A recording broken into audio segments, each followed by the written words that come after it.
Orang-orang yang suka jelek-jelekin orang di dunia itu, yang dia nggak sempat minta maaf, di akhirat nanti dipertemukan tuh dia. Tapi dipertemukan dalam artian dia menuntut satu sama lain. Makanya ibu pernah dengar kan ada hadis tuh, yang Rasul mengatakan atadruna manil muflis. Kalian tahu orang yang bangkrut itu? Orang yang rajin ngaji di Masjid Nurul Hidayah tapi rajin juga gosip. Ya. Artinya nggak minta maaf. Itu kata Nabi, ada dua orang yang dipertemukan oleh Allah di satu tempat. Contoh gitu antara Ari dengan Soleh gitu. Nah, di mereka menuntut. Yang satu ya bilang, ya Allah, tolong, karena dia di dunia sering kali mencederai hatiku, melakukan perbuatan-perbuatan yang membuat aku itu merasa tidak nyaman ya Allah. Hari ini aku mohon ya Allah, kebaikan-kebaikan dia limpahkan kepadaku. Maka ibu pengen nggak kita ini nggak capek-capek berbuat baik, cukup dengan menitipkan sama orang lain. Jadi nanti di yaumul kiamah ada orang yang kebaikan-kebaikan itu dia nitipin sama orang. Dia nggak perlu lagi berbuat baik. Gimana caranya? Kalau difitnah, dihina, itu dia nggak pernah membalas. Itu namanya menitipkan pahala kepada orang lain dengan tanpa susah payah dia berbuat baik. Bu Ajora di ini dulu dengan Bu Mimin diceritain terus. Di surga itu kebaikan Bu Mimin habis sudah masuk ke Bu Ajora semua. Tapi kalau Bu Ajora nimpalin lagi, ya udah masing-masing saling bagi-bagi. Nah, jadi orang ini dia nuntut. Dia bilang, ya Allah, ambil kebaikannya dia. Karena selama hidupnya dia banyak melakukan perbuatan-perbuatan yang membuat aku tidak nyaman, ya Allah. Itu Allah bilang, wahai hambaku, bagaimana aku mau memberikan kebaikan dia kepada kamu? Oh, dia seumur hidup nggak pernah berbuat baik. Ini orang mungkin udah super jahat gitu ya, nggak ada kebaikannya. Kata Allah, bagaimana mungkin aku memberikan kebaikan buat kamu sementara dia nggak ada kebaikan gitu. Oke, kalau begitu dosa-dosa saya pindahin lagi deh. Jadi kalau dia nggak ada kebaikannya, kata si hamba ini, kalau begitu dosa-dosa saya limpahkan ke dia. Kata Allah gini, tunggu dulu, kau hadapkan wajahmu coba ke atas, tengokkan ke atas gitu, tengadahkan ke atas. Itu si hamba itu ketika dia menengadahkan wajahnya ke atas itu, dia melihat begitu indahnya itu isi di dalam surga itu. Sampai dia bilang, ya Allah, itu surga buat nabi siapa itu? Buat Rasul siapa itu ya Rasulullah? Saking begitu indahnya ini surga ini. Enggak, kata Allah, bukan buat nabi, bukan buat Rasul, tapi buat orang yang suka maafin saudaranya. Orang yang suka maafin saudaranya.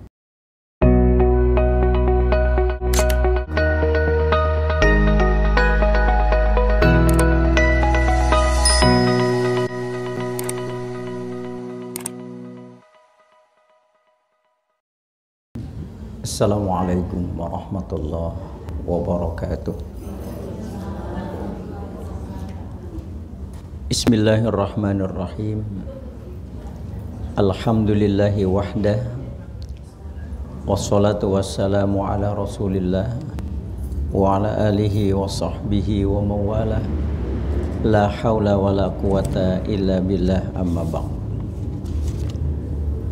Fa inna asdaqal hadisi kitabullah wa khairal hadi hadi sayyidina Muhammadin sallallahu alaihi wasallam wa syarrul umuri muhdatsatuha wa kullu muhdatsatin bid'ah wa kullu bid'atin dhalalah wa kullu dhalalatin finnar. Wa bisanadil muttassili ilal imamil muallifi rahimahullahu ta'ala wa adaman nafa bihi wa bi ulumihi fid dharaini amin. Akinal mahbub al-ustad Didi, Ustaz Soleh, Ustaz Ari, matanallah bituli hayatihim wa nafa'a bi ulumihim.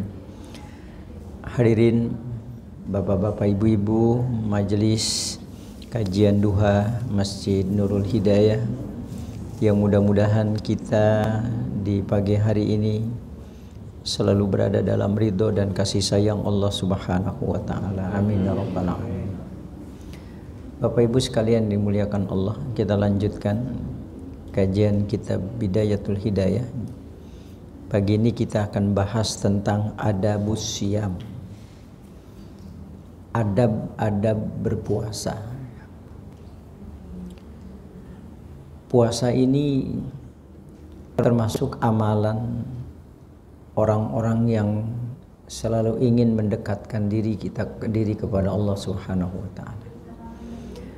Ada sebuah penelitian di dunia barat bahwa orang yang suka berpuasa, salam Ibu, orang yang berpuasa atau sering berpuasa itu hidupnya lebih tenang, lebih spiritual dibandingkan orang yang hidupnya tidak pernah berpuasa. Ini sudah diteliti oleh orang-orang barat.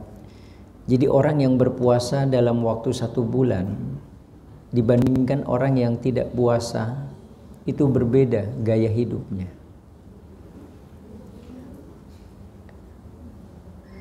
Karena orang-orang yang berpuasa itu orang-orang yang selalu mendapatkan apa yang disebut dengan quwwatun rabbaniyah.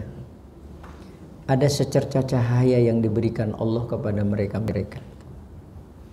Makanya orang-orang yang berpuasa itu, ini orang-orang ini mendapatkan derajat wahum a'la illiyin. Mereka itu mendapatkan derajat illiyin.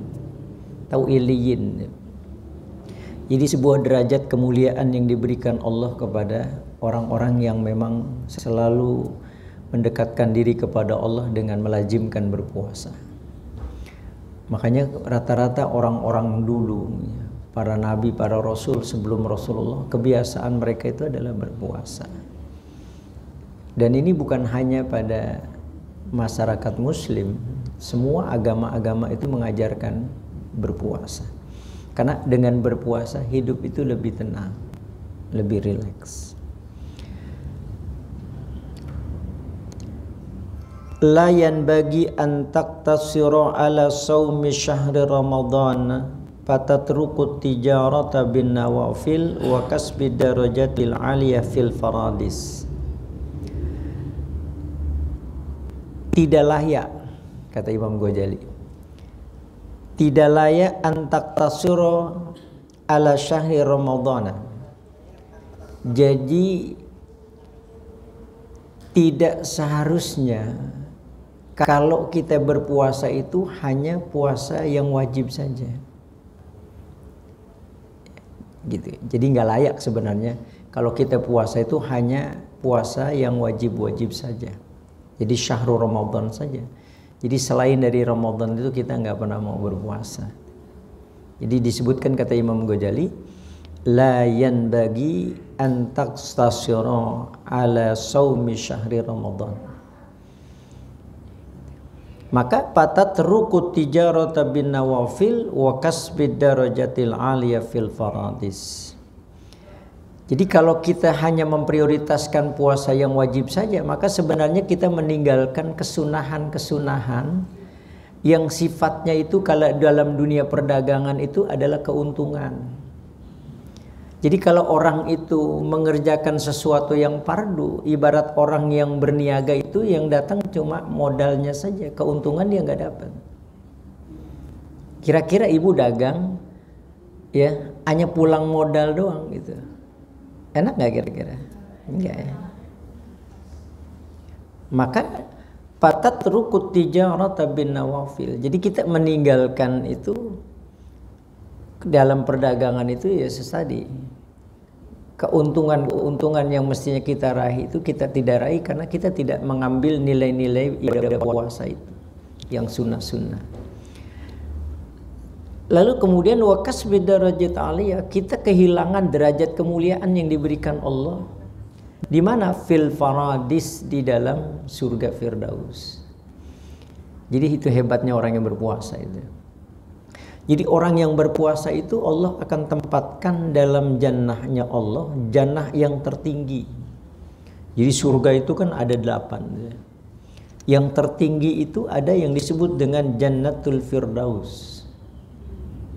Ibu tahu Jannatul Firdaus itu surga yang digambarkan Rasul, mala ainun ra'at wala udunun sami'at wala khatara ala qalbil bashar. Itu surga segala dengan segala kenikmatan yang barangkali ibu pernah melihat keindahan dunia itu belum seberapa. Yang ibu pernah mendengar betapa keindahan yang ibu dengar itu pun belum seberapa. Bahkan apa yang terlintas dalam benak kita tentang sebuah keindahan itu pun belum seberapa dibandingkan dengan Faradis ini, surga Firdaus. Maka surga ini hanya ditempati oleh orang-orang yang punya makom, di antaranya para nabi dan para rasul, dan termasuk orang-orang yang melazimkan berpuasa. Gitu. Bahkan satu riwayat dari Ka'ab, jadi di surga itu nanti itu ada surga yang luar biasa, ya, yang sangat-sangat indah, yang keindahannya itu mungkin barangkali kita akan terkagum-kagum dibuatnya. Saya pernah kok, Rasulullah itu pernah ketika dengan para sahabat dia cerita gitu. Nanti itu di hari kiamat tuh ada orang yang berseteru. Ustadz Soleh sama Ari itu ribut gitu. Ini Ari kadang-kadang suka ngejelekin Soleh, Ustadz Soleh gitu. Ini di akhirat dia nuntut. Iya, nuntut. Jadi hati-hati itu. Orang-orang yang suka jelek-jelekin orang di dunia itu, yang dia nggak sempat minta maaf, di akhirat nanti dipertemukan tuh dia. Tapi dipertemukan dalam artian dia menuntut satu sama lain. Makanya ibu pernah dengar kan ada hadis tuh, yang Rasul mengatakan atadruna manil muflis. Kalian tahu orang yang bangkrut itu? Orang yang rajin ngaji di Masjid Nurul Hidayah tapi rajin juga gosip. Ya. Yeah. Artinya nggak minta maaf. Itu kata Nabi, ada dua orang yang dipertemukan oleh Allah di satu tempat. Contoh gitu antara Ari dengan Ustadz Soleh gitu. Nah, ini mereka menuntut. Yang satu ya bilang, ya Allah, tolong, karena dia di dunia sering kali mencederai hatiku, melakukan perbuatan-perbuatan yang membuat aku itu merasa tidak nyaman, ya Allah. Hari ini aku mohon ya Allah, kebaikan-kebaikan dia limpahkan kepadaku. Maka ibu pengen nggak kita ini nggak capek-capek berbuat baik, cukup dengan menitipkan sama orang lain. Jadi nanti di yaumul kiamah ada orang yang kebaikan-kebaikan itu dia nitipin sama orang. Dia nggak perlu lagi berbuat baik. Gimana caranya? Kalau difitnah, dihina, itu dia nggak pernah membalas. Itu namanya menitipkan pahala kepada orang lain dengan tanpa susah payah dia berbuat baik.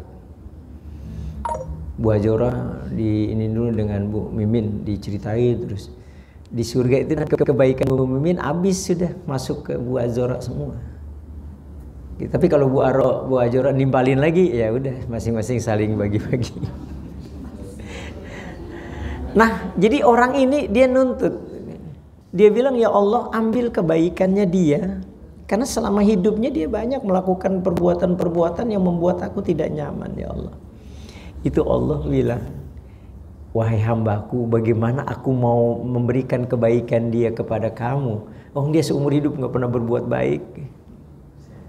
Ini orang mungkin udah super jahat gitu ya, nggak ada kebaikan ya, kata Allah. Bagaimana mungkin aku memberikan kebaikan buat kamu sementara dia nggak ada kebaikan gitu.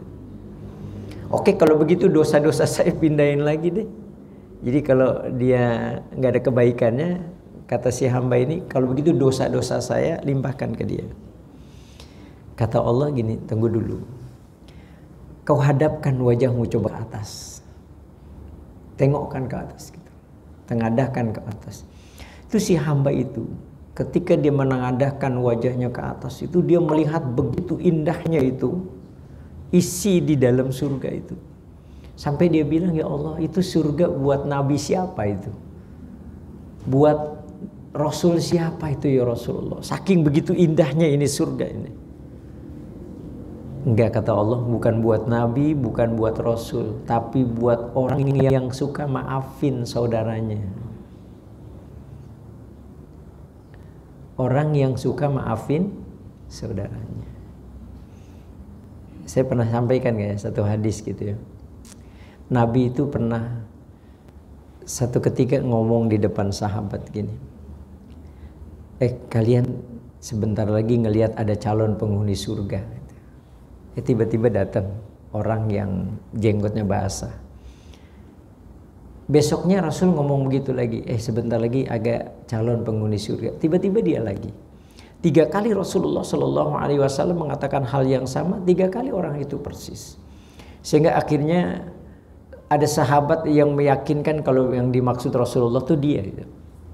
Nah, maka sahabat Abdullah itu kemudian menyapa orang itu setelah majlis selesai. Dia bilang, Tuhan boleh nggak ngasih saya penginapan selama 3 hari aja? Karena saya sedang lagi konflik dengan keluarga. Saya janji selama 3 hari nggak ketemu. Oke, kata orang itu. Menginaplah dia. Sebenarnya dia nginep bukan karena ribut sama keluarganya, tapi cuman kepengen tahu amalan apa sih sebenarnya yang dilakukan tuh sampai Rasul menyebutnya calon penghuni surga. Jadi belum diwafatkan oleh Allah, tapi surga begitu merindukan kehadirannya.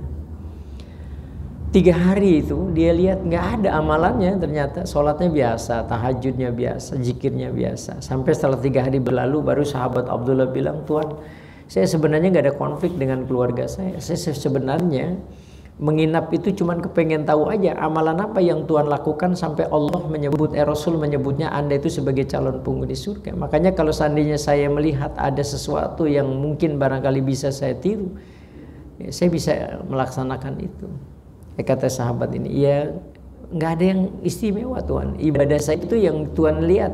Sholat saya biasa, zikir saya biasa.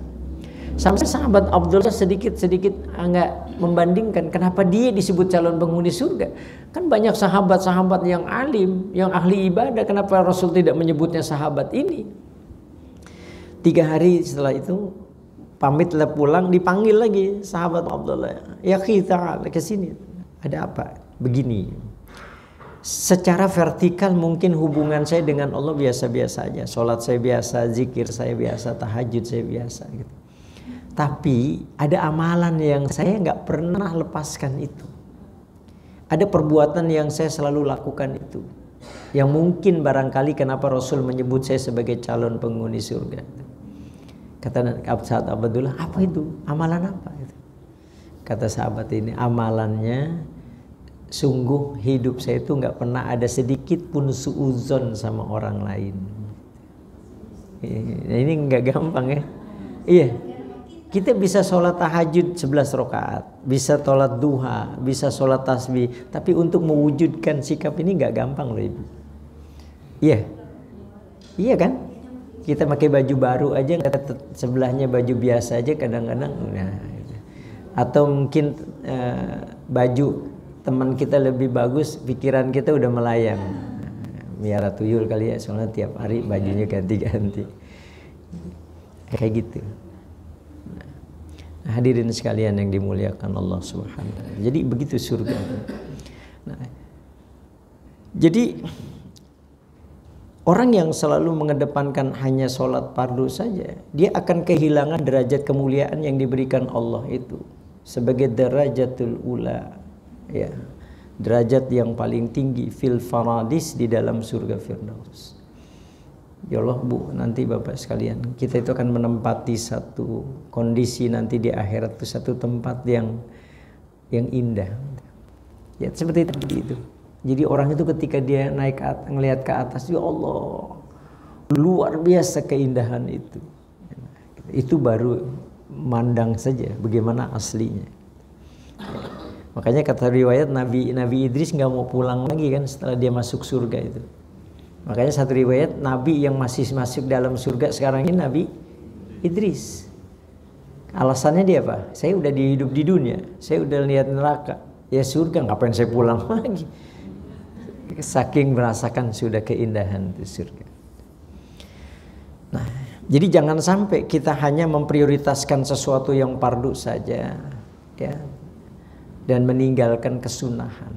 Makanya Bapak Ibu sekalian, kalau kita ingin dosa-dosa kita dihapuskan oleh Allah setiap dosa harian, maka lazimkan puasa Nabi Daud alaihissalam. Nabi Daud itu fungsinya puasa itu menghapuskan dosa harian kita. Dosa harian. Kalau kita ingin dihapuskan dosa mingguan kita oleh Allah, maka lazimkan puasa Senin Kemis. Jadi orang yang puasa Senin Kemis, dia dalam rangka menghapuskan dosa-dosa mingguan dia. Nah, kalau kita ingin dihapuskan dosa bulanan kita, puasalah pada Yaumul Bid. Tanggal 13, 14, 15 atau 14, 15, 16. Kalau kita ingin puasa kita dihapuskan tahunan, berpuasa kita di hari Asyura, hari Tasu'a. Kemarin tanggal 9 Zulhijjah ibu puasa. Itu tahu nggak pahalanya? Allah menghapuskan dosa-dosa kita yang tahun lalu dan tahun yang akan datang. Jadi ibu belum berbuat dosa itu udah dapat hapusan oleh Allah. Tapi jangan mentang-mentang ibu udah dihapus, ibu seenaknya berbuat dosa. Jangan kayak orang yang pulang haji kan. Orang yang haji itu kan ketika dia beribadah kepada Allah semua kan dilipat gandakan. Orang di dalam hadis Nabi setiap hari loh Allah menurunkan 120 rahmatnya itu. Tiap hari Allah menurunkan. Anzalallahu isrina wa mi'ah rahmatan. Jadi 120 rahmat Allah berikan. Sittina li ta'ifin. 60 rahmat diberikan bagi orang-orang yang tawaf. Maka beruntung tuh orang-orang yang suka umroh itu. Itu tawafnya itu 60 rahmat diberikan oleh Allah. Mana aneh. Wa arba'ina lil musallin. 40 rahmat Allah berikan bagi orang yang sholat setelah tawaf. Wa ishrina lin nazirin, dan 20 pintu rahmat Allah berikan bagi orang yang memandang Ka'bah. Ibu pernah memandang Ka'bah kan? Lebih mulia mana memandang Ka'bah sama memandang suami? Sama. Pantesan istrinya Ustaz Dedi saya lihat tadi mandangin Ustaz Dedi. Karena nggak diajak umroh. Gitu. Itu 120 derajat. Maka orang-orang yang berangkat umroh, berangkat haji tiap hari cucuran rahmat di sisi Allah. Sehingga kalau dihitung-hitung pahala udah banyak banget gitu. Makanya ada semacam guyonan gitu. Orang-orang yang pulang haji, pulang umroh itu ketika udah di Indonesia dia udah nggak mau lagi sholat gitu. Kenapa? Pahalanya udah banyak kemarin. Nah gitu. Jadi fatatahassaru gitu. Jangan sampai kalian menyesal, kata Imam Ghazali. Ija nazarta ila manazilis shalimina kama nazarta ilal kawakibid durriyah wa hum a'la fi aliin. Jadi apabila kalian memandang pada tempat-tempat nanti makom-makom yang diberikan oleh Allah kepada orang-orang yang berpuasa itu, bagaimana makom yang diberikan oleh Allah kepada mereka? Kama tanzuru ilal kawakibid durriyah. Itu makomnya orang yang suka puasa sunnah itu kawakibud dirriyah, seperti bintang gemintang yang bercahaya. Itu nanti pada nyesel tuh yang suka, yang jarang sholat puasa sunnah tuh nyesel nanti ngelihat Ustadz Dedi itu bercahaya gitu. Ya Allah, nyesel. Iya, sekarang aja Ari udah nyesel ngelihat dia bercahaya. Jadi kawakibud dirriyah gitu. Jadi orang-orang yang suka melazimkan puasa sunnah itu wajahnya itu nanti kawakibud dirriyah, seperti bintang gemintang yang penuh dengan cahaya. Gitu. Berarti di situ kita nyesel. Wahum fi a'la illiyin. Mereka itu nanti Allah tempatkan di tempat illiyin. Ibu tahu illiyin itu tadi makom yang diberikan oleh Allah sebagai bentuk kemuliaan yang diberikan Allah. Saya pernah nyampein nggak dulu?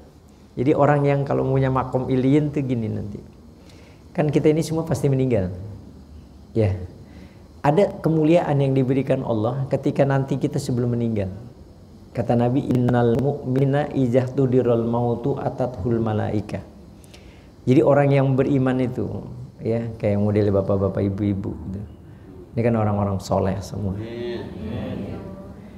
Itu sebelum nanti meninggal, itu atathul malaika. Allah datangkan malaikat. Berapa banyak itu malaikat? Madal basor, sepanjang pandangan mata kita, disitulah malaikat itu. Sempit rasa dunia itu. Itu sebelum kita meninggal. Payaji umalakal maut, baru datanglah malaikat maut. Setelah malaikat itu bersab-sab menyaksikan bagaimana ruh kita keluar dari jasad, itu baru malaikat Israel datang. Kalau ibu nggak percaya, nanti dia duluan. Itu malaikat. Di dalam kitab Tanbihul Ghafilin itu kata Rasulullah, malaikat itu nggak capek-capek menarik ruh orang-orang saleh itu. Malaikat cuma bilang gini, ya ayyatuhan nafsul mutmainnah ukhruji ila magfiratillahi wa ridwani. Hai ruh, keluarlah menuju ampunan Allah dan keridhaan Allah. Ya.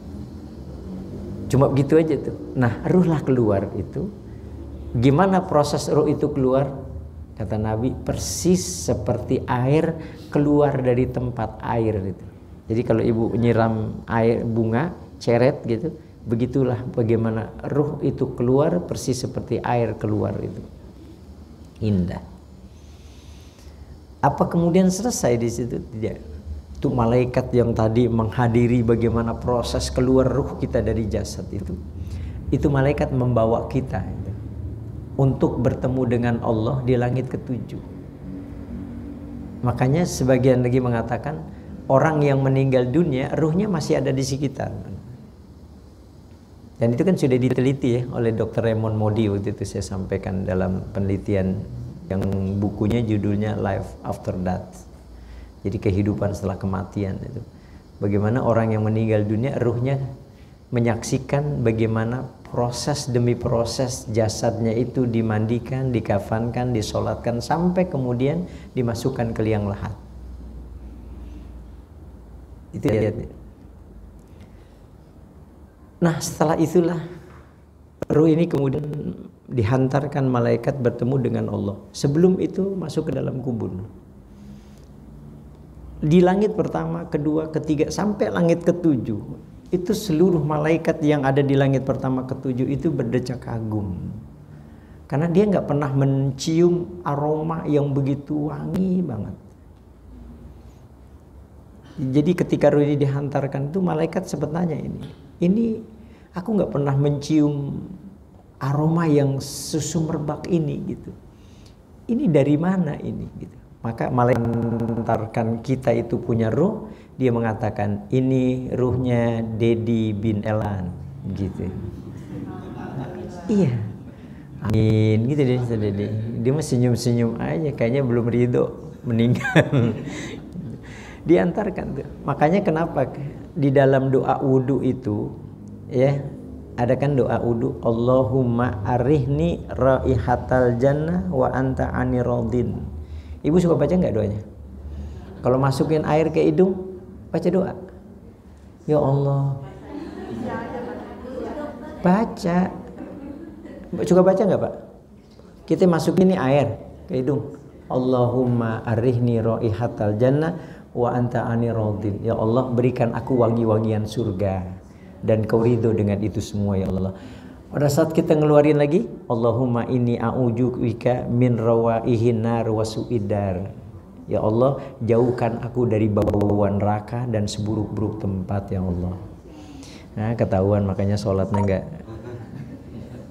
Iya kan kata Nabi, bagaimana sholat kita mau khusyuk? Bacaan-bacaan wudu kita tinggalkan. Kan wudu itu bukan hanya zahir tapi batin. Makanya kata Syekh Abdullah Alwi Al-Haddad, takwa itu bukan johir aja Bu. Imtisalu awamirillah wajtinabun nawahi. Melaksanakan segala perintah-perintah Allah dan menjauhi segala larangannya, baik yang zohir maupun yang batin. Jadi zohir itu ngusap tangan, batinnya apa? Allahumma inni as'aluka yumna wal barokah wa a'udzubika minas su'mi wal halakah. Belajarlah bacaan-bacaan wudu gitu ya. Supaya apa? Kata Nabi, man tawaddo'a, siapa yang berwudu fa ahsanal wudu'a, kemudian disempurnakan wudunya. Ya, sempurnakan wudu bukan hanya membersihkan secara zahir tapi batin. Maka hapuslah semua dosa-dosanya dari ujung rambut sampai ujung kaki. Itu. Dan itu juga yang akan menjadikan sholat kita mudah-mudahan lebih khusyuk. Sebab bagaimana sholat kita akan khusyuk sementara wudhu kita tidak kita lakukan dengan khusyuk. Nah, jadi kembali tadi, kalau kita membahasakan Allahumma arihni raihatal jannah, ya Allah berikan aku aroma wangi-wangian surga dan sebaik-baik tempat ya Allah. Nah, itu nanti itu ketika ruh kita diangkat itu oleh malaikat bertemu dengan Allah, itu ruh itu akan sumerbak. Sumerbak. Ini kata Rasulullah sallallahu alaihi wasallam. Sampai di langit ketujuh, Allah melihat ruh kita itu, Allah langsung mengatakan apa? Uktubu kitabahu fi illiyin. Saksikan, catat dia orang yang mendapatkan nama illiyin. Illiyin. Makanya kata Allah kembalikan lagi dia. Maka malaikat kemudian mengembalikan lagi sampai kita ke alam kubur. 7 langkah manusia meninggalkan kita, maka kemudian datanglah malaikat munkar dan nakir. Ibu pengen nggak dibebaskan dari pertanyaan malaikat munkar dan nakir? Pengen? Enggak, kalau pengen saya kasih tipsnya nih. Nanti kita WA-WA-an gitu. Saya udah kasih sebenarnya, cuman ibunya yang belum ngamalin. Belum ya? Udah. Menurut saya Dedi hafal banget. Enggak, ini saya baca di dalam kitab Mawaizul Usfuriyah Syekh Abu Bakar Al-Usfuri. Saya pernah nyampe ini, cuman ibu yang barangkali lupa. Itu kan ada hadis Nabi, irhamu man fil ar yarhamkum man fis sama. Berbelas kasihanlah kalian. Hidup itu saling mencintai, saling menyayangi gitu ya, jangan ada konflik gitu. Baiklah intinya gitu. Maka Allah akan memberikan jaminan semua pasti baik. Iya. Ar-Rahimuna yarhamuhumur Rahman. Orang yang hidupnya baik pasti baik juga. Ya. Ustadz, saya kadang-kadang ada nggak baik. Itu batu ujian aja. Karena Allah ingin membuat kamu lebih kuat lagi, gitu. Lebih apa? Lebih sehat lagi. Buat orang kalau minum jamu kan lebih sehat, lebih fresh. Nah, ini hadis ini kemudian diceritakanlah oleh Abu Bakar Al-Usfuri dalam kitab Mawaizul Usfuriyah tentang Sayyidina Umar. Pernah dengar kan akhirnya? Sayyidina Umar tahu kenapa dia dibebaskan dari siksa kubur? Karena ini. Sayyidina Umar itu termasuk orang yang ar-rahimuna yarhamuhumur rahman. Orang yang gak tegaan. Jadi Sayyidina Umar itu waktu dia meninggal dunia, ini ulama-ulama ini pernah ngimpiin Sayyidina Umar. Diceritakan dalam kitab Mawaizul Usfuriyah itu. Jadi Sayyidina Umar itu pernah dimimpikan oleh ulama-ulama dan mereka kemudian bertanya kepada Sayyidina Umar, "Ya Umar, ma fa'alallahu bika fil qabr?" Apa yang Allah lakukan terhadap dirimu di dalam kubur itu? Sayyidina Umar mengatakan, lama wadaqtumuni wa taraktumuni wahidan, tatkala kau meletakkan aku ke liang lahat, kau tinggalkan aku dalam kesendirian. Kata Sayyidina Umar, ja'a malakan, datanglah 2 malaikat yang begitu seramnya sampai digambarkan Sayyidina Umar, hampir lepaslah tulang belulang ini dari tubuhku, hampir lepaslah ini akal ini dari kepalaku. Saking begitu dahsyatnya itu malaikat munkar dan nakir. Jadi malaikat itu tergantung juga. Nabi Ibrahim pernah pingsan kok 3 kali hanya ngelihat malaikat Israel. Jadi inilah kemuliaan para nabi itu. Jadi Nabi Ibrahim, saya cerita, Nabi Ibrahim itu pernah kedatangan malaikat Israel Lalu di situ malaikat itu diminta oleh Ibrahim, wahai malaikat, kalau seandainya boleh diizinkan, aku kepengen ngelihat wajahmu ketika mencabut orang yang beriman kepada Allah. Kata malaikat, baik Ibrahim, pejamkan matamu. Pejamkan mata, bukalah Ibrahim, dibuka. Itu ya Allah, Ibrahim merasa nikmatnya luar biasa bagaimana malaikat itu ketika dia berwujud mencabut orang yang beriman. Makanya ibu Nabi mengatakan kehusnul khotimahan seseorang itu ketika terlihat wajahnya itu seperti tidur, meneteskan air mata, lalu kemudian berkerut dia punya dahi, basah dia punya ini dahi. Itu ciri-ciri orang yang dalam keadaan husnul khotimah. Nah, Ibrahim bilang, cukup malaikat, cukup. Aku kepengen ngelihat wajahmu ketika mencabut orang yang tidak beriman kepada Allah. Kata malaikat, kamu sanggup Ibrahim? Sanggup. Oke, kalau begitu pejamkan matamu. Dipejamkan, kata malaikat, buka Ibrahim. Buka, pingsan Nabi Ibrahim. Itu yang baru itu yang Nabi Ibrahim aja udah pingsan, gimana model-model kayak begini. Iya. Makanya wajar lah kalau ketika itu orang yang su'ul khotimah itu kelihatan kan dari bagaimana dia meninggal itu. Jadi Ibrahim itu pingsan, kata riwayat itu. Sampai akhirnya bangunlah itu Nabi Ibrahim dari pingsannya. Malaikat rupanya belum berubah, pingsan lagi. Bangun lagi, belum berubah lagi, pingsan lagi. 3 kali Nabi Ibrahim pingsan hanya melihat wajah malaikat Israel ketika mencabut ruh orang yang enggak beriman. Nah, jadi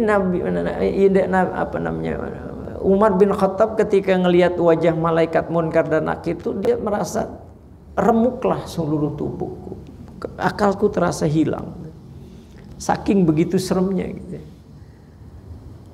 Lalu kemudian Payunadi munadin, jadi ada suara yang memanggil, utsruka ibadi, tinggalkan hambaku itu.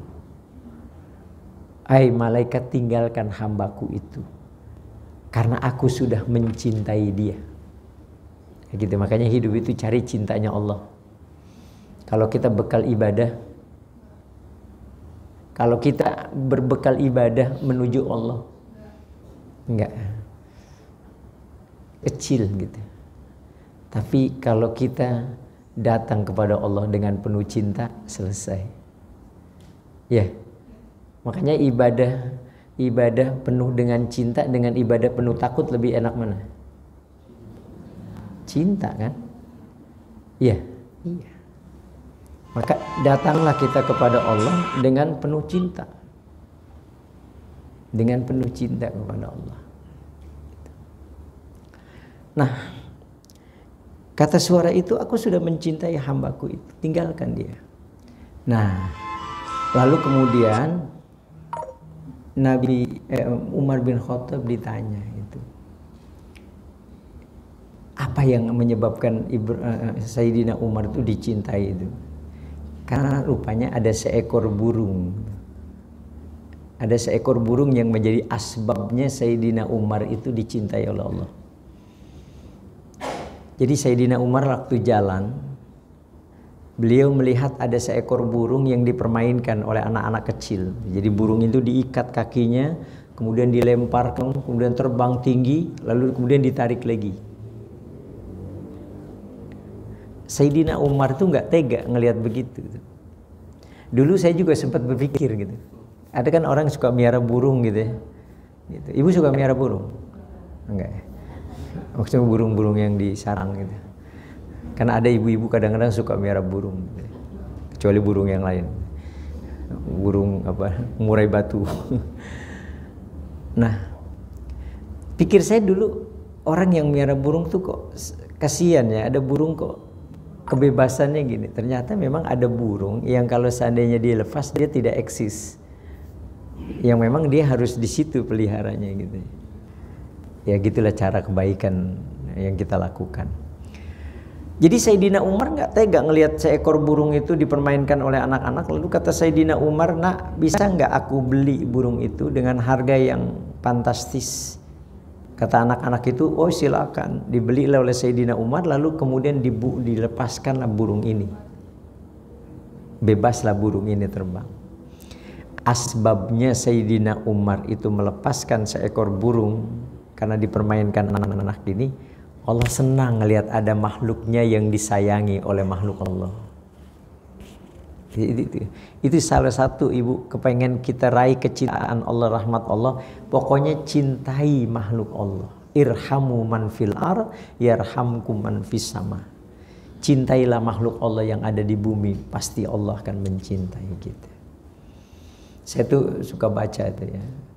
Fudail bin Iyad, dia menjadi ulama sufi terkemuka, padahal dulu dia orang yang sangat-sangat luar biasa kejamnya, perampok. Tapi kemudian 180 derajat Allah itu merubah jalan hidupnya menjadi wali Allah. Kenapa? Kebaikannya. Ibu pernah dengar seorang pelacur kemudian dijadikan wali min aulia Allah. Asbabnya tahu? Memberikan minum seekor anjing yang kehausan. Jadi Allah itu sangat sayang sekali ngelihat ada makhluknya yang saling menyayangi gitu. Makanya jangan pernah bosan berbuat baik. Mungkin kalau kita ngandelin sholat kita, puasa kita, tahajud kita, rasanya sedikit, ya sedikit.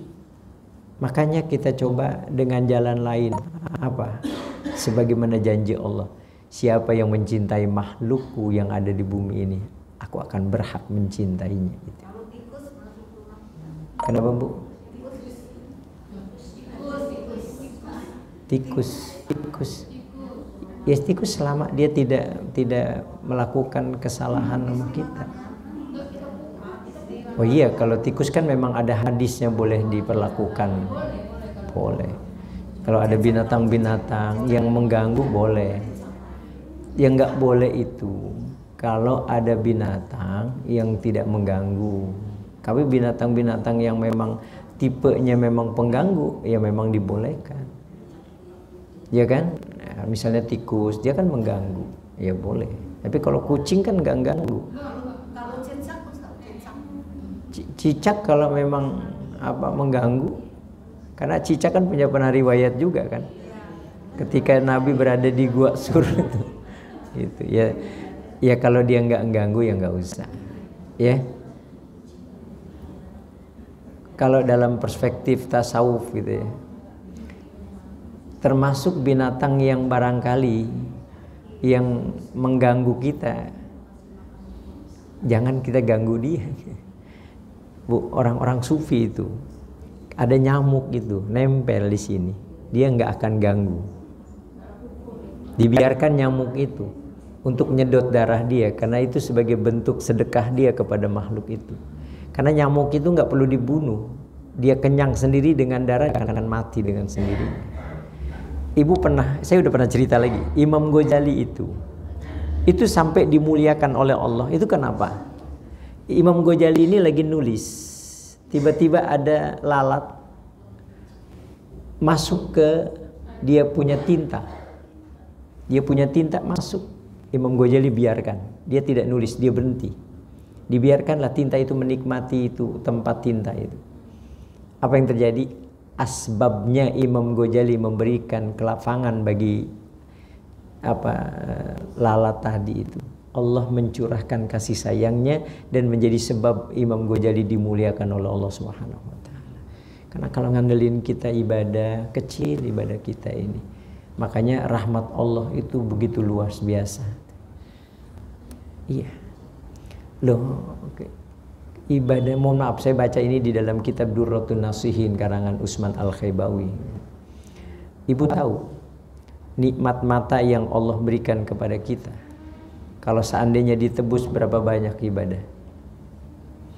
Sampai dijelaskan nikmat mata yang kita kalau mau tebus dengan ibadah 500 tahun layak fi, nggak akan bisa tertebus. Kita ini ibadah 500 tahun untuk membalas nikmat mata yang diberikan Allah kepada kita, layak fi, belum. Makanya Allah mengulang-ulang fabi ayyi rabbikuma tukadziban, 31 kali Allah mengulang itu supaya mengingatkan kepada kita betapa besarnya rahmat dan kasih sayang Allah. Maka jadikan seluruh proses ibadah kita ini semata-mata karena rahmat dan kasih sayang Allah. Jangan berharap kita mendapatkan balasan. Sinfun ya'budunallah ala sabilil hub. Jadikan semua aktivitas ibadah kita kepada Allah landasannya karena kita cinta sama Allah. Gitu. Nah, gimana merepresentasikan kecintaan kita kepada Allah? Ya cintai makhluk Allah. Nah, gitu. Nah, jadi kalau kita ingin lepas dari siksa kubur, maka lazimkanlah mencintai makhluk Allah, karena Allah begitu cintanya kepada orang-orang yang senantiasa mencintai makhluk Allah. Wal ayyamul fadilati allati syahidal akhbara bi syarafiha wa fadliha wa bi jazalati sawafi siyamiha yaum Arafah. Dan hari-hari yang utama yang kalian saksikan dalam beberapa hadis akan kemuliaannya dan keutamaannya dan pahala yang besar di dalam melaksanakan puasa tadi. Fahuwa yaumul Arafah, itu diantaranya ada puasa Arafah. Jadi membiasakan, bukan hanya yang wajib tapi yang sunnah. Puasa Arafah tanggal berapa itu? Tanggal 9 Zulhijjah. Maka disebut juga yaumut tasu'ah. Hari Arafah itu yaumut tasu'ah. Jadi kata Nabi, siapa yang berpuasa di hari itu 1 tahun dosa yang lalu dan 1 tahun dosa yang akan datang dihapuskan oleh Allah Subhanahu wa taala. Li ghairil haji. Tentu bagi orang yang tidak berhaji. Kalau orang yang sedang haji enggak. Ya. Kemudian wa yauma Asyura. Tanggal 10 Muharram. Bulan depan lah ya, kita sudah mulai itu 10 Muharram. 10 Muharram. Nabi itu melihat orang-orang Yahudi itu puasa tuh. Tanggal 10 Muharram orang Yahudi itu berpuasa. Makanya Nabi menanyakan, apa yang kamu lakukan hari ini? Aku berpuasa Muhammad.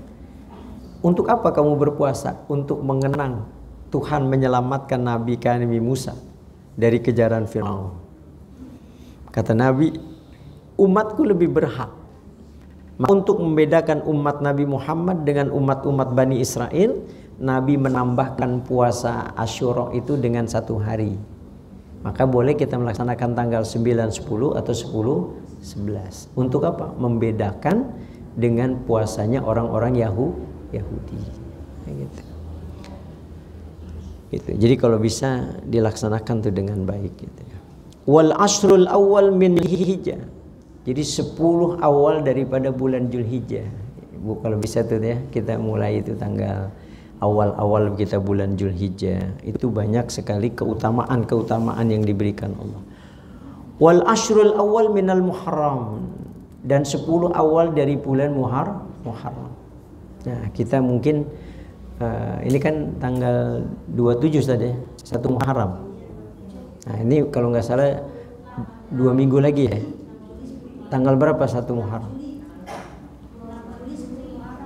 6 Juli. Loh, tanggal 27 Juni aja udah 1 Muharram. Tanggal 27 Juni besok udah 1 Muharram. Berarti bulan Julinya 10 Muharramnya itu bulan Juli. Ya. Bulan Juli itu. Nah, 1 Muharram itu kalau bisa sudah mulai itu puasa sunnah. Gitu. War Rajab dan puasa Rajab.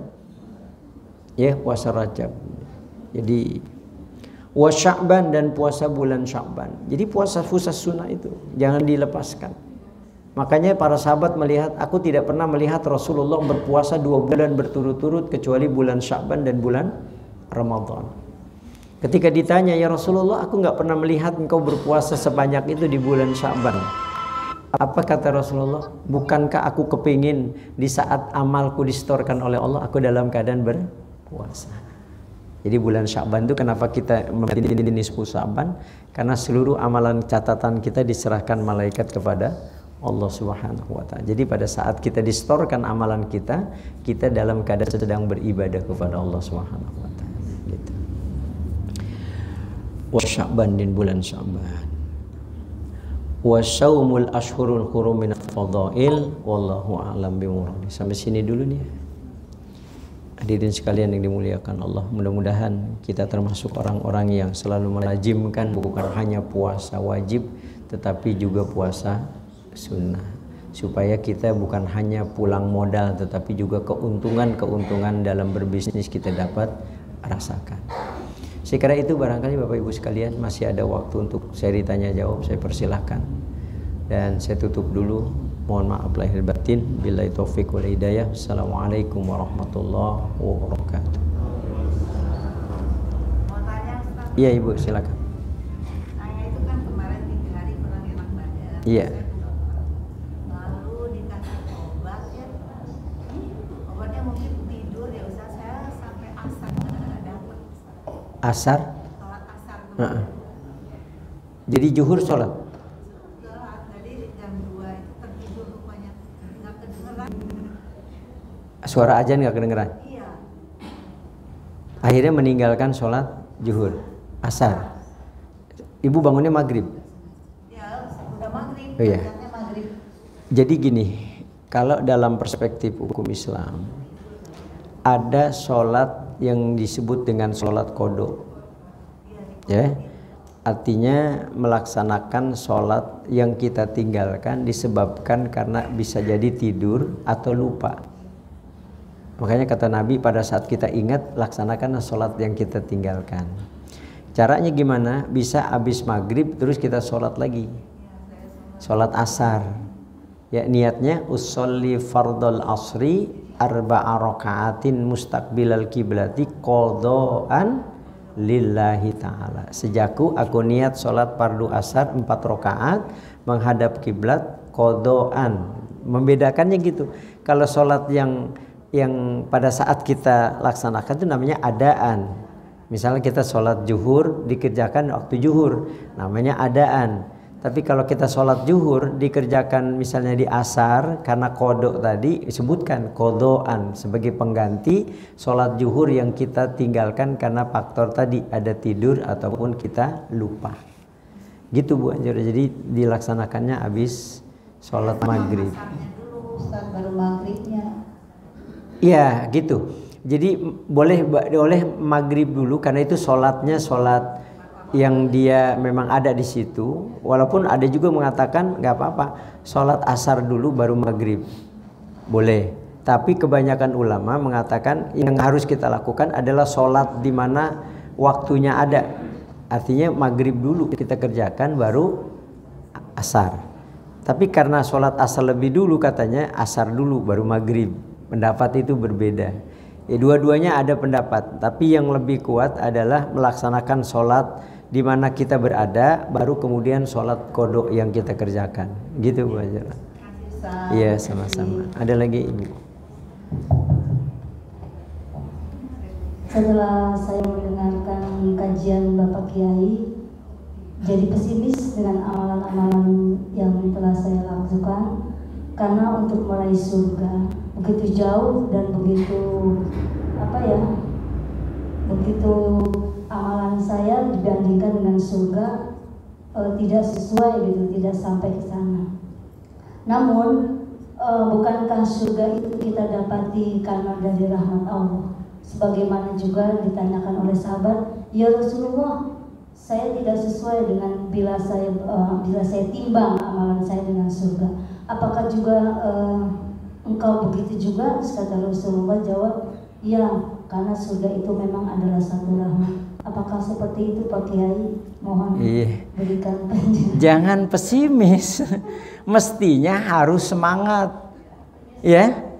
Harus semangat. Yang itu maksudnya bukan semangatnya semangat, tapi kalau dibandingkan dengan amalan yang kita kerjakan kan belum sesuai. Mestinya gini. Gimana Pak Kiai? Karena surga itu karena rahmat Allah, maka banyak-banyaklah kita beramal yang kita niatkan, mudah-mudahan dari sekian banyaknya amal ada rahmat yang Allah berikan buat kita.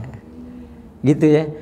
Dari mungkin barangkali 1000 tahajud yang kita kerjakan, mudah-mudahan ada satu yang Allah ridho sama kita. Itu aja.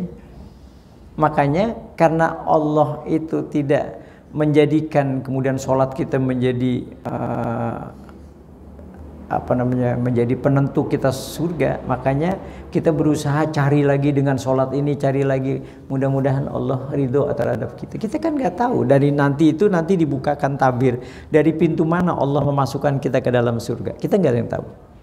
Makanya ibu-ibu nggak pernah bosan kan ngaji, ntar lagi abis ini sholat lagi, ntar lagi ngaji lagi, ntar silaturahim, layani suami, macam-macam kan. Apa tujuan ibu? Mudah-mudahan dari semua amalan saya ada Allah yang ridho aja, iya kan? Gitu.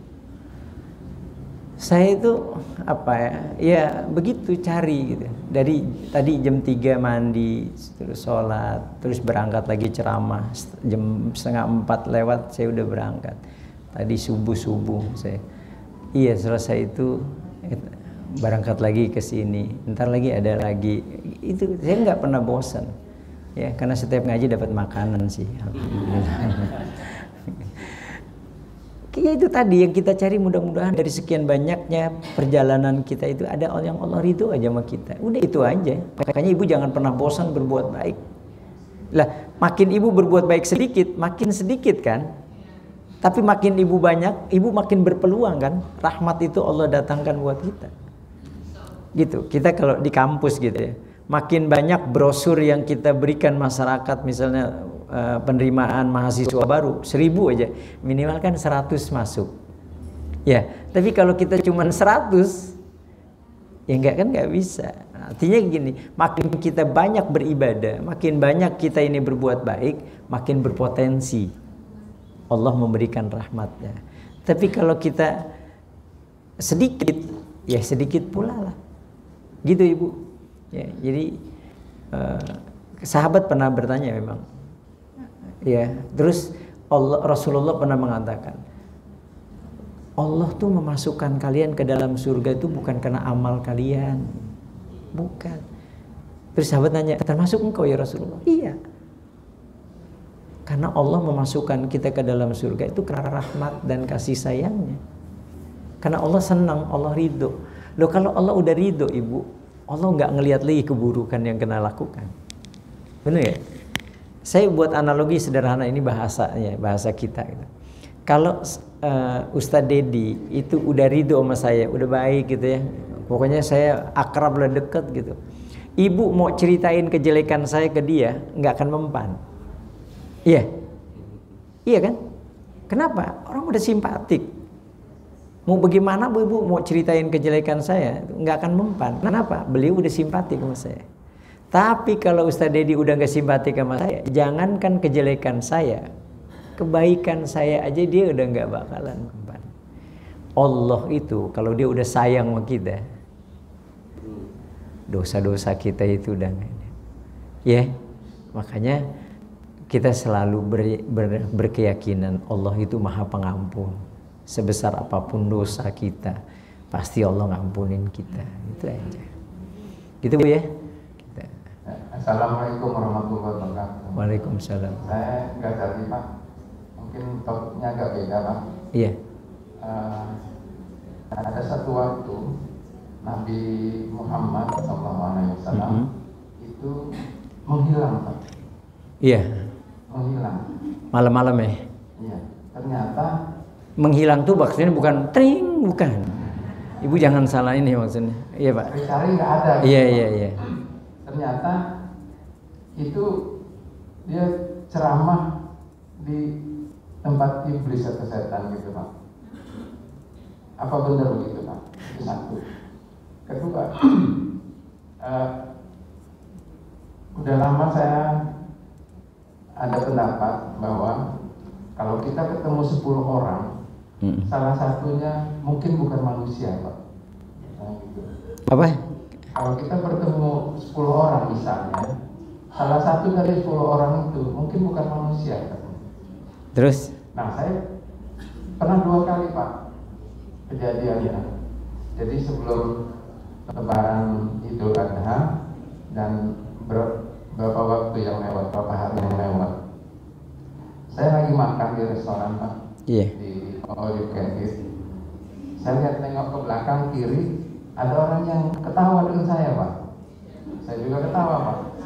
Saya ngambil makanan, saya lihat lagi, orang itu nggak ada lagi Pak. Saya cari itu, tidak ada Pak. Jadi ibu bapak lagi makan? Bukan makan, lagi makan Pak. Lagi ngambil makan. Jadi belum duduk untuk makan. Belum makan? Belum. Terus? Oh, kan kita ngambil dulu Pak, gitu Pak. Kita ngambil, terus saya tengok lagi ngambil itu nengok ke kiri saya, lihat ada orang nyengir ke saya gitu loh, ketawa. Nah saya ngambil makanan lagi, terus saya ngambil, saya nengok lagi, saya cari-cari orang itu nggak ada Pak. Oh. Betul ini Pak. Di mana Pak tempatnya? Bukan di Masjid Nur Hidayah kan? Di Jalan Sudirman sana Pak. Itu Iya. beberapa hari yang lewat, dan sebelumnya juga begitu, sebulan yang lewat. Apakah itu benar Pak? Yang katanya kalau kita ketemu misalnya 10 orang, kemungkinan salah satu dari orang itu bukan manusia. Oke, Pak. Terima kasih Pak. Pak, kalau memahami satu hadis itu bisa dipahami secara majazi, bisa dipahami secara hakiki. Bisa jadi itu kalimat iblis setan itu menggambarkan orang-orang yang tersesat dari jalan kebenaran. Bukan setannya gitu. Ya, setan itu kan asal kata syatat, artinya tersesat. Makanya kenapa Ajajil itu kan, Ajajil nama populernya iblis ya. Jadi sebelum mereka ini berontak kepada Allah, mereka kudeta kepada Allah, itu iblis namanya Ajajil. Kan menjadi kepercayaan Allah selama beratus-ratus tahun di surga itu. Makanya dia merasa pinter kan. Makanya karena merasa pinter, ketika dia disuruh untuk menghormati Adam karena kapasitas keilmuannya, dia dia bilang nggak matching lah. Ya, masa saya yang senior, saya yang sudah menjadi kepercayaan Allah, disuruh sujud orang yang notabene-nya baru kemarin. Nah, maka keenggangan dia mengakui kapasitas keilmuan Adam itu disebut dengan setan. Setan itu artinya makhluk yang membangkang. Makanya kita orang Betawi kalau ngatain orang yang lagi bangkang, setan lu gitu. Berarti dia membangkang gitu. Pernah dengar nggak gitu? Iya, artinya ya memang artinya membangkang gitu. Nah, jadi Ajajil itu akhirnya disematkan nama setan karena pembangkangan itu. Nah, kemudian dia merasa dia berputus asa dari Tuhan karena sikapnya tadi. Maka kemudian kata berputus asa itu kalau bahasa Arab itu namanya ablasa. Ablasa yublisu iblis. Artinya makhluk yang berputus asa dari rahmat Allah. Maka iblis itu sejak itu namanya jadi iblis, makhluk yang berputus asa dari rahmat Allah. Nah, jadi harus kita pahami dulu itu makna itu. Ya, jadi jangan serta-merta ketika kita memahami ini hadis secara tekstual, tidak. Bisa jadi itu Nabi sedang memberikan motivasi, arahan melalui ceramah-ceramahnya kepada orang-orang yang memang tersesat dari jalan Allah Subhanahu wa taala. Gitu maknanya itu. Kayak ginilah gitu. Di hadis Nabi itu kan gini. Ada arba'atun min sa'adatil mar'i. Ada 4 identitas manusia bahagia dalam konsep Islam. Kata Nabi apa yang pertama? Darun wasi'un. Punya rumah biar besar asal mewah. Ya kayak Bu Azura dong gitu. Ya kata Nabi kalau pengen bahagia punya rumah biar besar asal mewah. Apa mungkin Rasul mengatakan begitu? Iya, secara tekstual memang maknanya begitu. Tapi kan secara majazi kan nggak begitu.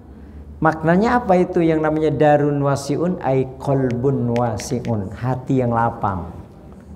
Jadi jangan diterjemahkan darun wasiun, orang yang kaya itu yang punya rumah biar mewah asal luas. Ya Ari kagak bisa masuk kategori itu. Nah, tapi kalau diterjemahkan secara majazi, beliau sekarang udah bahagia kan. Perempuan mana yang nggak sama dia tertarik? Iya. Bu, saya bukan nyombongin Bu. Dia kalau lewat di Mampang itu banyak ibu-ibu yang gila-gila ini. Dia lihat Ari gila gitu. Jadi harus dipahami secara majazi. Jadi tidak tekstual gitu ya, harus ditemukan gitu. Nah, yang kedua, kadang-kadang bisa jadi itu halusinasi. Saya ini termasuk orang yang nggak tahu. Saya suka pernah satu saat saya malam gitu deh, malam Kan kalau gelap gitu suka. Termasuk saya kan di rumah suka bilang, dulu udah hampir mungkin 2 tahun yang lalu kan, saya bilang sama istri saya gini, loh ada tamu ya di rumah? Ada tamu ya? Abi mana ada tamu? Loh saya pikir ada tamu nginep, karena di belakang kamar itu ada orang yang lewat-lewat gitu. Jadi saya pikir ada tamu gitu. Rupanya saya nih kita kadang-kadang juga suka bangun gitu, suka nyari buku kitab-kitab gitu, saya buat mutolaah gitu jam 3 gitu. Saya habis sholat biasanya saya baca kitab. Saya baca Quran, tapi saya baca kitab, ngambil-ngambil gitu. Itu ada lewat gitu di dapur mau ke kamar. Saya tanya sama istri saya, ada ya saudara ya? Oh, enggak gitu. Nah itu saya suka gitu. Makanya istri saya ngebawa saya ke dukun. Ada ustadz yang mau dibawa ke dukun sama istrinya. Saya boleh cerita. Saya belum cerita sama Bu Ajora, takutnya Bu Ajora ikut saya juga. Jadi saya dibawa ke dukun. Saya juga nggak pakai kaos, pakai topi, supaya dukunnya nggak tahu saya ustadz, supaya dia lebih leluasa gitu, Ri. Sampai di sana saya nama dukun itu. Wah, jinnya banyak sekali nih itu. Gitu. Beneran nih cerita, saya nggak bohong. Jinnya banyak. Sampai dia bilang ada jin yang susah keluar dari tubuh Bapak gitu. Tapi bagusnya itu malam Jumat. Malam Jumat Bapak datang lagi deh. Jadi nanti kami coba paksa dia supaya keluar. Karena dia mengganggu sekali gitu, mungkin. Kata dia gitu. Saya nggak merasa juga. Akhirnya malam Jumat. Cuman karena saya harus mandi dulu, mandi kembang tengah malam gitu. Jadi di tempat dukun itu ada tempat pemandian, jadi mandi dulu. Saya lihat dulu, waduh curam banget nih tempat mandinya. Nah saya suruh istri saya dibikin sumbang dulu, maksudnya supaya mandi saya agak nyaman. Nah disumbanglah sama istri saya itu bikin itu kalau nggak salah 5 jutaan supaya bikin itu, supaya saya mandinya nggak terlalu gue curam. Malam Jumat saya pulang sama ke situ lagi. Tapi rupanya nggak disuruh mandi. Dia punya tim, ada ibu-ibu. Ibu-ibu tuh langsung ngomong gini, ganteng banget ya jinnya itu. Jinnya ganteng banget kata dia gitu. Namanya siapa Bu? Namanya Mustafa. Jin yang di tubuh saya katanya jinnya Mustafa. Udah, terus dia tekan saya supaya keluar gitu. Saya sakit banget ditekan. Ya udah sampai malam jam 9:30 saya baru pulang, nggak ada apa-apa. Saya pikir mungkin halusinasi itu aja. Saya kadang-kadang suka ngelihat gitu barang-barang gitu, suka gitu kadang. Oh ini gitu. Cuman istri saya ketakutan, takutnya saya kenapa gitu. Nah dukun ini barangkali bisa menyelesaikan. Saya tuh saking nyenengin istri saya sebenarnya saya bisa aja nggak mau gitu. Cuman karena istri saya takut dipecat sama mertua ya jadi saya harus gitu. Saya datang aja. Tapi akhirnya dukunnya akrab sama saya. Saya tahu Bapak di Majelis Ulama ya? Iya Pak. Jadi baik dia sekarang. Sering-sering main Pak Kiai gitu. Iya Nje. Sih. Saya tanya Bapak udah berapa jadi dukun gini? Baru 2 bulan. Baru 2 bulan baru dukun. Insya Allah saya dukung Pak. Kalau ada apa-apa minta aja. Insya Allah. Nah kayak gitu Pak, halu gitu. Jadi kadang-kadang halu. Kenapa? Ketemu 10 orang. Yang Nabi Muhammad pernah hilang dicari-cari dengan. Iya, gini. Nabi memang pernah suatu ketika Siti Aisyah itu kehilangan Nabi. Biasanya malam itu ada di rumah. Ditanyalah ke rumah Hafsah, ditanyanya ini nggak ada Rasulullah. Nah satu riwayat Rasulullah sebenarnya sedang menyendiri. Itu kalau nggak salah bulan Muharram. Rasul menyendiri, bertafakur, satu riwayat gitu. Tapi kalau memang ada hadis mengatakan bahwa Rasulullah sedang bersama dengan setan, kira-kira itu perlu ditelaah lagi gitu, maksud telaah lagi gitu. Saya sih belum temukan hadis bahwa Nabi Muhammad sedang sedang berceramah di hadapan setan gitu. Mungkin kata keterbatasan saya membaca Quran gitu. Tapi yang jelas harus dipahami juga secara majazi atau secara hakiki. Kalau Nabi pernah pergi meninggalkan Siti Aisyah, iya. Malam itu Aisyah nanya-nanya sama istri yang lain, lihat Rasulullah enggak? Hafsah gitu. Oh enggak gitu. Ya sama, kada istrinya Ustaz Dedi kan suka nanyain, Ustaz Dedi kemana? Enggak ada, ternyata di sana di Cipete, di rumah kontrakannya gitu. Menyendiri bertafakur gitu. Nah Rasulullah suka begitu, bertafakur, menyendiri gitu.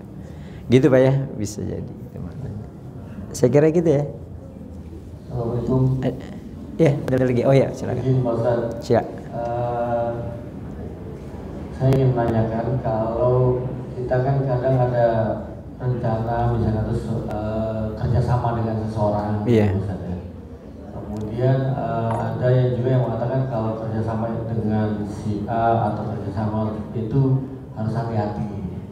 Nah, pengertian hati-hati itu dengan suzon, kita kan juga nggak punya suzon ya, tapi kan namanya hati-hati jadi kesan ada pengertian suzon apa enggak gitu Pak Ustaz?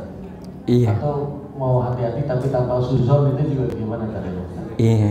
Itu, Gini, di dalam Al-Quran surah Al-Hujurat itu Allah berfirman, ya ayyuhalladzina amanu ijtanibu katsiran minadh-dhanni inna ba'dadh-dhanni ismun.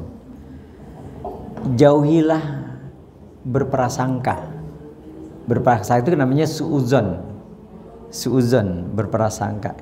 Nah, saya mau tanya, kenapa orang suka berprasangka? Kenapa? Kita ini suka ada prasangka kan, buruk sama orang kan? Iya. Kenapa? Ini kalau dalam perspektif tasawuf, karena ibu bapak jarang sekali berzikir lataif batiniyah. Kan saya suka kasih amalan kan. Ibu diamalin gak sih kalau mau tidur itu atau habis sholat, zikir lataif itu yang ibu pegang lidah gitu, bibir astagfirullahaladzim alladzi la ilaha illa huwal qayyum wa atubu ilaihi gitu, hidung lagi astagfirullah, mata lagi, terus telinga, tangan, perut, kelamin, kaki, terus apalagi kolbu kita ya, 2 jari di bawah puting susuk kita, kemudian di atas lagi, kemudian akfa, kemudian di sini lagi 2 jari di puting susuk kita yang kanan, kemudian di kiri, kemudian nafsu natiqah. Ini antara 2 alis mata dengan jidat ini kalau nggak dijikirin, kita seringkali suuzon sama orang, buruk sangka, buruk sangka. Makanya kenapa kita suka buruk sangka? Karena kita kurang jikir. Kurang jikir. Apa susahnya sih ibu kalau mau tidur bilang astagfirullahaladzim alladzi la ilaha illa huwal qayyum wa atubu ilaihi. Astagfirullahaladzim alladzi la ilaha illa huwal qayyum wa atubu ilaihi. Astagfirullah. Gitu. 7 kali aja. Yang jasad 7 kali, yang batin 7 kali. Itu aja rutinin. Ibu sebulan laporan lagi ke saya deh. Pasti ada sesuatu perubahan. Ibu hari ini mulai ntar malam zikir ya. Ya. Ibu dari mulai ini nih. Bu, entar malam ibu zikir ini, habis mau tidur. Astagfirullahaladzim alladzi la ilaha illa huwal qayyum wa atubu ilaihi min jami'il ma'asi wa junub la haula wala quwata illa billahil aliyil azim. Mau ibu baca sekali, mau 3 kali terserah. Hidung, mata. Akhirnya kan dalam rangka menghapus ini. Kita seolah-olah ingin mengatakan, ya Allah ampuni dosa yang keluar dari lisan ini ya Allah. Dari hidung ini, dari mata ini ya Allah. Telinga ini, tangan itu. Baca masing-masing sekali atau 3 kali. Kemudian telinga, tangan, perut, kelamin, ibu. Kelamin kan kita kadang-kadang punya dosa kelamin kan? Adalah dosa kelamin, kadang-kadang suami ngajakin hubungan padahal kita masih belum mandi head. Padahal udah tiris tapi belum mandi. Kata suami, ya udah deh bang, tanggung kalian mandinya double gitu ya. Itu dosa kelamin namanya. Ya, kita belum selesai mandi walaupun udah selesai menstruasi tapi suami menggauli. Padahal yang bagusnya mandi dulu baru gitu. Nah, itu dosa kelamin namanya gitu. Nah, terus setelah itu kaki. Nah, baru setelah itu lataif ini nih. 2 jari di bawah puting susu kita yang kiri, kemudian di atas yang kanan, kemudian di tengah akfa, kemudian di kiri, kanan lagi bawah, kemudian atasnya, kemudian di sini nafsu natiko, baru semua jasad. Ibu zikir malam, bayangin tubuh ibu. Ibu bayangin tubuh ibu, setelah ibu udah ngebayangin ibu seolah-olah bentuknya begini, ibu zikir. Astagfirullahaladzim. Coba deh, sebulan ini nanti ketemu, pasti ibu punya cerita, pasti punya cerita yang berbeda. Apakah lebih tenang, lebih rezeki lebih lancar? Ada pasti. Nah, saya pernah, kan saya ngajar di Tanah Abang, saya tanya jamaah itu. Tapi memang ada jamaah yang kemudian dia cerita sama saya lebih enak Ustaz, lebih fresh gitu. Ya karena itu saya rajin. Karena dia rajinnya bukan tidur, habis sholat juga sama, dia zikirin itu. Nah, itu ibu. Ya, zikirkan itu membiasakan. Sebab kata Allah, ala bizikrillahi tatmainnul qulub. Ketahuilah dengan berzikir akan tentram. Ya, gitu. Nah, jadi kata Allah, ijtanibu katsiran minadh-dhanni inna ba'dadh-dhanni ismun. Jauhilah ibu prasangka. Ya. Ibu tahu? Pertanyaan terakhir nih Ustaz. Aduh, belum selesai. Ya. Nah, dalam hadis Nabi, da' mayuribuk ila mayuribuk. Jadi kalau kita memang ragu, kata Nabi, tinggalkan. Kita menuju sebuah keyakinan diri kita. Ya. Jadi tinggalin yang pada akhirnya nanti menimbulkan ketidaktenangan. Islam sangat mengatur sekali itu soal itu. Ya, jadi jangan kemudian membuat kita akhirnya menambah lagi persoalan dari keraguan kita. Tapi jangan sampai menimbulkan suudzon, karena suudzon itu nggak bagus. Ya, jadi ada 3 sifat yang Rasul yang Allah nggak suka. Ijtanibu katsiran minadh-dhanni inna ba'dadh-dhanni ismun, berprasangka buruk. Yang kedua apa? Wala tajassasu, ngintip-ngintip keburukan orang. Gajah di pelupuk mata nggak kelihatan, semut di ujung lautan kelihatan, gitu kan ya? Yang ketiga apa? Wala yaktab ba'dukum ba'dha, bergibah. Ibu tahu gibah itu apa? Menceritakan apa yang terjadi pada diri orang lain yang orang lain nggak suka kalau diceritakan. Satu saat Nabi itu pernah kedatangan tamu ibu-ibu yang kondisinya pendek, orangnya pendek gitu. Selesai itu Aisyah kemudian setelah tamunya pulang, Aisyah nyamperin Rasulullah. Terus Aisyah bilang gini, ya Rasul, orang itu pendek banget ya. Rasulullah nggak bilang kamu itu bergibah sama dia. Jadi sesuatu yang orang nggak suka kalau diceritakan gitu. Gitu kan, kayak Ustaz Dedi gitu kita cerita, Ustaz Dedi tuh ganteng banget, dia marah kadang-kadang kayak gitu, dia nggak suka diceritakan sesuatu yang memang dia nggak suka gitu. Nah jadi gitu, jadi intinya kalau kita ceritakan orang lain nggak suka dia, kita jangan, itu namanya ghibah. Apalagi nggak sesuai fakta, itu fitnah, ya kan? Kita ceritakan bahwa Ustaz Dedi ganteng, ternyata benar, nah, itu namanya ghibah. Tapi ternyata nggak benar, fitnah ibu. Iya kan dia, itu makanya jangan ceritain Ari itu ganteng, takut fitnah, kan lebih tambah dosa lagi. Gitu Pak ya. Ya ibu tadi terakhir apa? Ini saya baru dapat ini Ustaz WA nih. Karena peraturan pemerintah itu tunggu dari duta besar untuk minta sama pemerintah Jerman pengadilan bisa disetujui apa enggak untuk di kuburan, karena kalau peraturan di sana itu berbeda. Makanya saya sedih banget katanya karena ya soleh benar. Iya. Memang suaminya orang Jerman tapi Islam. Yang jadi pertanyaannya, jadi masalahnya tuh penguburannya nggak bisa tunggu peraturan dari pemerintah Jerman tanggung kan. Iya. Padahal kita kan dalam Islam kan harus segera ya. Iya memang di dalam Islam ada 5 hal yang harus didahulukan. Ya, pertama menguburkan jenazah itu harus. Ya, jadi kalau pagi meninggal, siang dikuburkan. Jadi jangan sampai lama. Sebab orang yang meninggal yang saleh itu mereka itu apa? Pengen banget cepet-cepet karena rindu dia ingin bertemu dengan Allah. Itu makanya ambulan itu kan mobil ambulan mobil yang cepat gitu. Karena memang orang meninggal itu kalau bisa dipercepat. Nah, yang kedua mengawinkan anak perempuan. Nah, mengawinkan anak perempuan. Kalau anak perempuan udah dapat jodoh, cepat-cepat gitu. Jangan ditunda-tunda. Ya, kadang-kadang ada ibu-ibu, bapak-bapak itu ngelihat calon jodoh itu tadi bebit, bobot, macam-macam gitu ya. Kasihan. Yang ketiga apa? Ketiga membayar hutang. Jadi kalau kita ada tanggungan cepet-cepet aja. Yang keempat bertobat. Jangan dunda-dunda. Ya, baru yang kelima adalah memberikan makan orang yang musafir. Yang dalam perjalanan membutuhkan bantuan.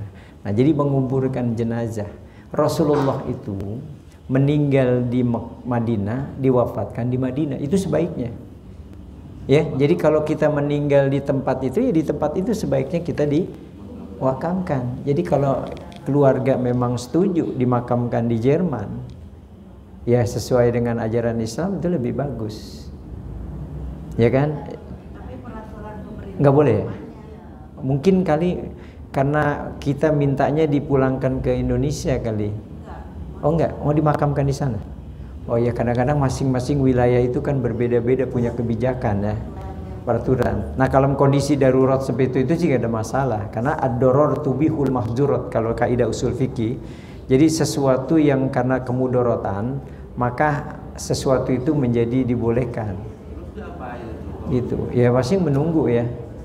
Menunggu.